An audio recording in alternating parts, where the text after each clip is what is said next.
Jesus Christ. Here with me, my really a great spiritual son Paul. Today we are going to share this testimony in the location called Andhra Pradesh, Batla. 2 days back, we came and started doing the ministry. This lovely brother been affected by the fix since many years. He used to take tablets every day before taking meal and after taking meal. The doctor said it's unable to fix. He's been facing this challenge so many years. But now God has touched him. Yesterday morning he came to my room. Suddenly Holy Spirit insists me to take and talk to him. Immediately I talk to him. What are you using that? Why are you using that? Hereinafter you are not going to use this tablet anymore. Then Holy Spirit touched him. He just fallen down. The fire injected in his bones. Amen. The holy fire injected in his bones. According to Ecclesiastes chapter 1 verse 3. Lamentation 1 verse 3. The Bible says, God sent forth his fire through my bones. According to that verse, the fire come into his body. And he's been very cured, perfect. Amen.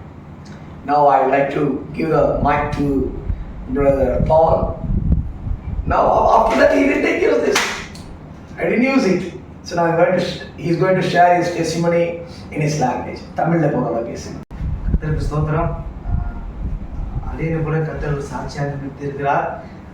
நாங்கள் இந்த ஆந்திர பிரதேசத்துக்கு 2 நாள் meeting வந்தோம். அப்போ நான் சாப்பிட்டுட்டு tablet போடுறப்ப frame pastor அவர்கள் என்னை கூப்பிட்டாங்க. கூப்பிட்டுட்டு தம்பி எதுக்காக நீங்கள் டேப்லெட் போடுறீங்க அப்படின்னு கேட்டாங்க. ஐயா இந்த மாதிரி எனக்கு ஃபிக்ஸு வருதுங்க, எனக்கு இப்போ ஒரு 2-3 மாதத்துலேருந்து இப்படி தொடர்ச்சியாக வருதுங்க, என்னை ரெகுலராக டாக்டர் வந்து இந்த மாதிரி மாத்திரை எடுத்துக்கணும் அப்படின்னு சொல்லியிருக்காங்க அப்படின்னு சொல்லிட்டு நான் சொன்னேன். மாத்திரை என்னோட கையிலேருந்து அவங்க பிடிங்கிட்டாங்க. நீங்கள் மாத்திரை போடாது, ஆண்டு விசுவாசிக்கிறேன் அப்படின்னு கேட்டாங்க. ஏசப்பா வந்து ஒன்று தரப்போறாரு, உனக்கு ஒரு சுகத்தை தரப்போறாரு அப்படின்னு ஐயா சொன்னாங்க.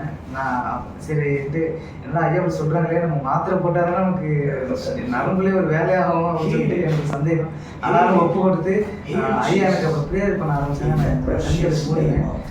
அதுக்கப்புறம் பரிசுத்த ஆவியானவர் என்னை தொட்ட உடனே எனக்கு என்ன ஆச்சுன்னு தெரியல. நான் என்ன அறியாமையே நான் கீழே விழுந்திருக்கேன். அதுக்கப்புறம் நான் எழுந்துச்சு ஐயா கேட்டாங்க, உனக்கு என்ன ஆச்சு சொல்லிருந்தாங்க. இல்லையா ஒரு மாதிரியாயிடுச்சு, நான் கீழே விழுந்துட்டேன். அதுக்கப்புறம் என்னுடைய நரம்புலையும் என்னுடைய எலும்புலையும் ஆண்டுடைய பலன் இறங்குனது நான் உணர்ந்தேன் அப்படின்னு சொன்னேன். ஆண்டு எனக்கு விடுதலை கொடுத்துருக்காங்க அப்படின்னு நான் ஐயாட்ட சொன்னேன்.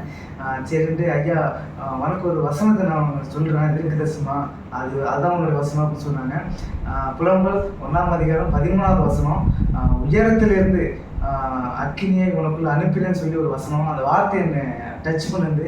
அப்போ நான் யோசிச்சு பார்த்தேன், இந்த வானத்தையும் பூமியும் படைத்த வல்லமை உள்ள ஒரு தேவனத்திலேருந்து என்னுடைய நரம்புலையும் என்னுடைய எலும்புலையும் ஒரு வல்லமை இறங்கி என்னை சுகப்படுத்திருக்குன்னா அவருக்கு தான் லைஃப் லாங் ஃபுல்லாக நான் ஆண்டவர் ஊழியத்தை நான் செய்வேன் அப்படின்னு சொல்லி நான் ஒப்பு கொடுத்தேன். ஐயா இங்கே நான் ஆந்திர பிரதேசத்துக்கு வர்றதுக்கு முன்னாடி கூட இந்த டேப்லெட் நான் போட்டேன். இதோட 3 நாட்கள் ஆகுது. இந்த மாத்திரை நான் எடுக்கவே இல்லை. ஆண்டவர் தான் நான் நிற்க வச்சிருக்காரு, இந்த சாட்சியும் சொல்ல வச்சிருக்காரு. இந்த மாத்திரை பாருங்க பிரிக்கவே இல்லை, அப்படியே முழுசா இருக்கு. 3 நாளில் நான் மாத்திரை போடவில்லை. ஆண்டவருடைய கிருபை, ஆண்டோடைய அபிஷேகம், ஆண்டு வல்லமை தான் எனக்கு தாங்குது. இந்த மாத்திரை தாங்கவே இல்லை. அப்போ நான் ஒப்பு கொடுக்க ஆரம்பித்தேன். ஆண்டவரே சரி நான் ஊழியத்தை செய்கிறேன், என்னுடைய லைஃப் லாங் முழுவதும் உங்களுடைய சேவையை நான் செய்கிறேன் ஒப்பு கொடுத்தேன். இனிமேல் ஆண்டவருக்காக தான் வைராக்கியமாக நான் வாழ போகிறேன்.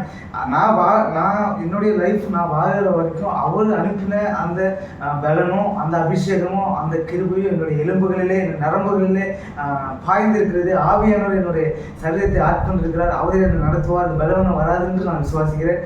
கத்தை தொடர்ந்து நடத்த முடியாது. எனக்கு ஜோமனிங்க இந்த சிறு சாட்சி முடிச்சுக்கிறேன். கத்துடைய பரிசுத்த நாமம் மகிமைப்படுவதாக. ஆமென்.